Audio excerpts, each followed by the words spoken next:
Hello বন্ধুরা, বর আজকে গেছিলো একটুখানি বাজারে, আমাদের কাজের জন্য নয়। বরেরই একজন পরিচিত মানুষ সম্পর্কে দাদা, হয়তো তার ছেলের মুখে ভাত আর কি অন্নপ্রাশন রয়েছে সামনে, সেই কারণে কার্ড বানাতে দিয়েছিল, সেগুলোই আনতে গেছিলো আর কি। মানে পরিচিত মানে ভীষণই ভালো একটা সম্পর্ক আছে, তো সেখানে অবশ্যই আমাদের নিমন্ত্রণ রয়েছে।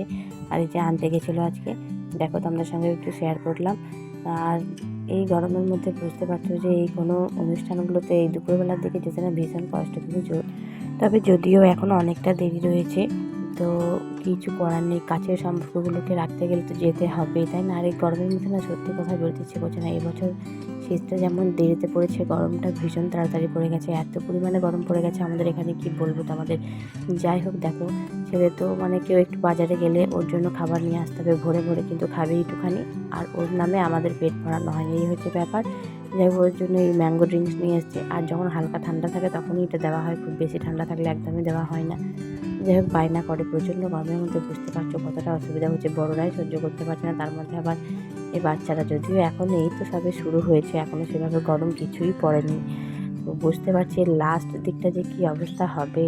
তো সেসব ভেবে লাভ নেই। দেখো কত চকলেটস নিয়ে আসছে, তারপরে এই যে একটা, আর এই প্যাকেটটা দেখে ভাবছিলাম ভালো কিছু থাকবে হয়তো, কিন্তু চকলেটটা একদম টেস্ট ভালো নয়, একদম বাজে লেগেছে। ছেলেও তো একদম খায়নি, একে তাকে দিয়েছে, সেটা ঠিক আছে, খাচ্ছে, হয়তো বেশি নষ্ট করছে, জানো তো।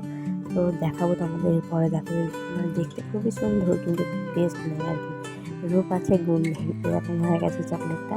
তো জেলির একটা, যাই হোক খুব একটা ভালো লাগলো। এই সমস্তগুলো ছেলের জন্য নিয়ে এসছে, আর বাইরে গেলেই ওর জন্য বাবা গেলেও আনে, বর গেলেও আনে, যে কেউ একটু বাইরে বেরোলেই হচ্ছে, ওর জন্য কিছু আনতেই হবে। আর বাড়িতে বাচ্চা থাকলে কিন্তু মানে ইচ্ছেও করে যে কিছু একটা হাতে করে নিয়ে যায়, তাই না? তো দেখো ওই যে দেখতে কেমন, দেখো চকলেটটা এরকম একদম জেলি টাইপের, তার উপরে আবার চিনি ওপর দিয়ে ছড়ানো রয়েছে, সেই কারণে একদম ভালো লাগেনি, একদম মিষ্টি লাগছিলো। তো দেখো এরকমই, ভালো তো একদম লাগেনি। আমি তো শুধুমাত্র একটি খেয়েছিলাম টেস্ট করার জন্য, কেমন মানে খেতে সেটাই দেখার জন্য। আর ছেলেকে যাই আনা হোক না কেন, আমি কিন্তু টেস্ট করে দেখে নিই, ওর সাথে সাথে আমারও স্বাদ বদল হয়ে যায়।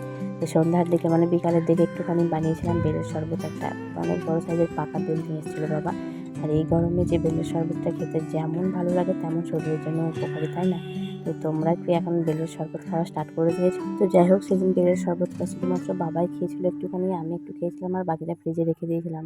আর সেদিন অমাবস্যা ছিল, সেই জন্য মায়ের তো নিরামিষ উপোস টুপোস ছিল। আর যেহেতু নিরামিষ দিয়ে আমি চিনি টিনিগুলো আমিষের সঙ্গেই ছিল, সেই কারণে আর দিইনি মাকে, পরের দিন খেয়েছিল একটুখানি।